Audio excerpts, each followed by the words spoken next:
అమర్నాథ్లో సాక్షాత్కరించే మంచులింగం గురించి తెలిస్తే ఆశ్చర్యపోవాల్సిందే. మరీ ముఖ్యంగా 5000 ఏళ్లుగా మంచులింగం ఒకే గుహలో ఒకే చోట ఎలా తయారవుతుంది? దీని వెనక ఉన్న మిస్టరీ ఏంటి? సాహసంతో చేసే యాత్రకి అడుగడుగునా గండాలే, కానీ భక్తులు మాత్రం ప్రాణాలకు తెగించి చేసే ఈ యాత్ర అంత తేలికైనదైతే కాదు. ఉగ్రవాదులు దాడులు, మంచు తుఫాన్లు దాటుకుని వెళ్లే భక్తులు, అలాగే అమర్నాథ్ యాత్ర అందరూ ఎందుకు చేయలేరు? ఈ విషయాలన్నీ తెలుసుకునే ముందు మా ఛానల్ అయిన డోర్ టు డివోషన్ ని సపోర్ట్ చేయాలనుకుంటే సబ్స్క్రైబ్ చేయండి. ఇక ఈ వీడియో మరింత మందికి చేరే విధంగా మీ సపోర్ట్ గా లైక్ చేయండి. భూలోక కైలాసాన్ని తలపించే అమర్నాథ్ ఆలయం కాశ్మీర్ లో సరిగ్గా పాకిస్తాన్ సరిహద్దుకు అంటే బోర్డర్ కు దగ్గరగా ఉంటుంది. దాదాపు 90 అడుగుల ఎత్తైన గుహలో పరమేశ్వరుడు మంచులింగంగా కొలువయ్యాడు. మంచుతో శివలింగం ఏర్పడడం అంటే సామాన్యమైన విషయమైతే కాదు.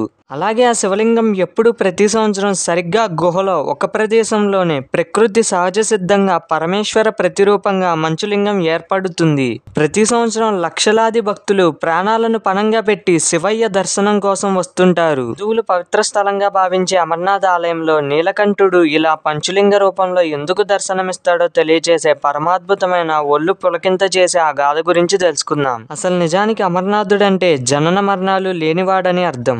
ఒకనాడు కైలాసంలో పార్వతీదేవి శంకరుడితో, ఓ స్వామి, ఈ లోకంలో ప్రతి జీవి జన్మించి మరణిస్తుంది. ముల్లోకాలను పరిపాలించే మహేశ్వరుడైన మీకు పుట్టుక చావు ఉండవా? మీ యొక్క అమరత్వం గురించి చెప్పండి అని అడిగింది. అప్పుడు మహాదేవుడు చిరునవ్వు నవ్వి, దేవి పార్వతి, ఇది పరమ రహస్యమైనది కనుక ప్రాణకోటి ఎవరూ లేని ప్రదేశంలో నా అమరత్వ రహస్యం చెబుతానని ఎవరూ లేని నిర్జన ప్రదేశం కోసం వెతికి చివరకు మహాశివుడు అమర్నాథ్ గుహని ఎంచుకున్నాడు. అమర్నాథ్ గుహకు బయలుదేరిన ఉమామహేశ్వరులిద్దరూ మార్గం మధ్యలో వాహనమైన నందిని, ఆభరణాలైన సర్పాలని, తల మీద ఉన్న చంద్రుడిని మరియు గంగమ్మను, పుత్రుడైన గణేశుడిని గుహకు దూరంగా వదిలి అమర్నాథ్ గుహకు చేరుకున్నారు. వీరందరినీ శివుడు ఏ ప్రదేశాలలో అయితే వదిలాడో మనం ఆ ప్రదేశాలను యాత్ర చేస్తున్నప్పుడు చూడవచ్చు. అలా పార్వతీ పరమేశ్వరులిద్దరూ గుహకు చేరుకుని ఆ ప్రదేశంలో సాంబ సదాశివుడు పార్వతీదేవికి తనకెందుకు మృత్యువు ఉండదో ఆ అమర రహస్యాన్ని చెప్పాడు. స్వామి అమ్మవార్లిద్దరూ కొంతకాలం తపస్సు చేసిన పావన ప్రదేశం అమర్నాథ్ ఆలయంగా మారింది. శివుడు సరిగ్గా కూర్చుని తపస్సు చేసిన చోటే మనం దర్శించే మంచులింగం ఏర్పడుతోంది. ఈ కథలో ఒక ట్విస్ట్ ఏంటంటే పార్వతీదేవికి అమర రహస్యం చెబుతున్నప్పుడు గుహలో ఒక పావురాల జంట ఉంటాయి.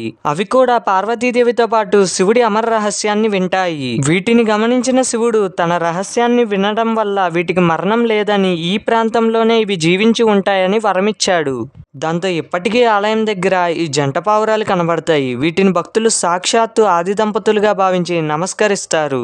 ఇక ఆనాటి నుండి పార్వతీ పరమేశ్వరుల పాదస్పర్శతో పునీతమైన ప్రదేశంగా భక్తులు రావడం ప్రారంభించారు. కొన్ని శతాబ్దాలు గడిచాక ఈ మార్గం కష్టంగా ఉండడమో ఏమో, లేక శత్రురాజులకు భయపడో 12వ శతాబ్దం తర్వాత భక్తులు గుహ వైపుగా వెళ్లడం ఆపేశారు. క్రమంగా గుహ ఎక్కడుందో కూడా మర్చిపోయారు. తీరా 15వ శతాబ్దంలో బూటామాలిక్ అనే గొర్రెల కాపరి ఈ లింగాన్ని కనుక్కోవడంతో మళ్లీ యాత్ర తిరిగి ప్రారంభమైంది. ఈ గుహలో కనిపించే లింగం ఎవరు తయారు చేసిందో లేదంటే ప్రతిష్ఠించిందో కాదు, ప్రకృతి సహజ సిద్ధంగా దానంతల అదే ఒకే ప్రదేశంలో ప్రతి సంవత్సరం మంచులింగం కనబడుతుంది. ఇలా 10 కాదు 100 కాదు, వేల సంవత్సరాల నుండే మంచుతో లింగం ఏర్పడుతోంది. అమర్నాథ్ ఆలయం గురించి కొన్ని ఆసక్తికరమైన విషయాలు ఇప్పుడు తెలుసుకుందాం. అమర్నాథ్ గుహలో ఏర్పడే మంచులింగం సంవత్సరంలో 48 రోజులు మాత్రమే దర్శనమిస్తుంది. ఈ మంచులింగం యొక్క ప్రత్యేకత ఏంటంటే శివలింగం పెరుగుతూ వెళ్లి మళ్ళీ తగ్గుతూ వస్తుంది. అలాగే కేవలం జూలై, ఆగస్టు నెలల్లోనే ఈ యాత్ర జరుగుతుంది. ఎందుకంటే సంవత్సరం పొడుగునా గుహకు వెళ్లే దారి మంచుతో నిండిపోతుంది. దానివల్ల యాత్ర చేయడానికి కుదరదు. అమర్నాథ్ యాత్ర అందరూ చేయడానికి వీలుండదు. ఇది శివుడి అనుగ్రహం ఉన్నవారు మాత్రమే చేయగలరు. అది ఎలా అంటే శివాజ్ఞ లేనిదే చీమైనా కొట్టదంటారు. అలాంటిది ఈ యాత్ర చేయాలంటే సంపూర్ణ ఆరోగ్యం కలిగి ఉండాలి. బీపీ, షుగర్ ఇలాంటి రోగాలు ఏమీ లేకుండా, అలాగే మీరు ఆరోగ్యవంతులని డాక్టర్ ఇచ్చే సర్టిఫికెట్ ఉంటేనే యాత్రకు అనుమతి లభిస్తుంది. గుహలో ఉండే మంచులింగం దగ్గర నుండి ఎప్పుడు నీరు ప్రవహిస్తూనే ఉంటుంది. ఈ నీరు ఎక్కడ నుంచి ప్రారంభం అవుతుంది, ఎలా వస్తుంది అనేది ఇప్పటికీ మిస్టరీగానే మిగిలిపోయింది. ఇక్కడ శివలింగంతో పాటు మరో చిన్న లింగాలు 2 కనిపిస్తాయి. వీటిని పార్వతీదేవి, వినాయకుడిగా భక్తులు భావిస్తారు. ఇంకా అమర్నాథ్ ఆలయానికి దాదాపు 14 కిలోమీటర్ల దూరంలో ఉన్న పహల్గావ్ అనే ప్రాంతం నుంచి నడిచి వెళ్ళాలి. ఈ యాత్ర అంత సామాన్యమైనదైతే కాదు. తీవ్రమైన చలి ఎలా ఉంటుందంటే వాతావరణం -5 డిగ్రీల కంటే తక్కువ టెంపరేచర్ ఉంటుంది.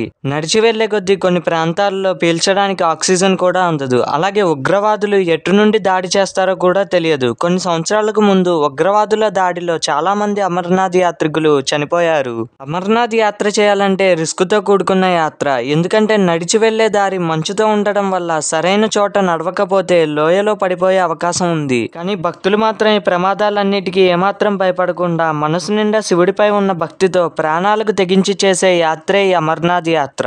అప్పటితో పోల్చుకుంటే ఇప్పుడు యాత్ర చేయడం కొద్దిగా తేలిక అనే చెప్పాలి. ఎందుకంటే భారత సైనికుల రక్షణ మరియు హెలికాప్టర్లో వెళ్లే సదుపాయాలు కూడా కల్పించారు. ఇక అమర్నాథుడి దర్శనం అంటే ఎన్నో వేల జన్మల పుణ్యంగా భక్తులు భావిస్తారు. ఇక ఈ వీడియోని చివరిదాకా చూసినందుకు మా ఛానల్ తరపు నుండి ధన్యవాదాలు. Thanks for watching.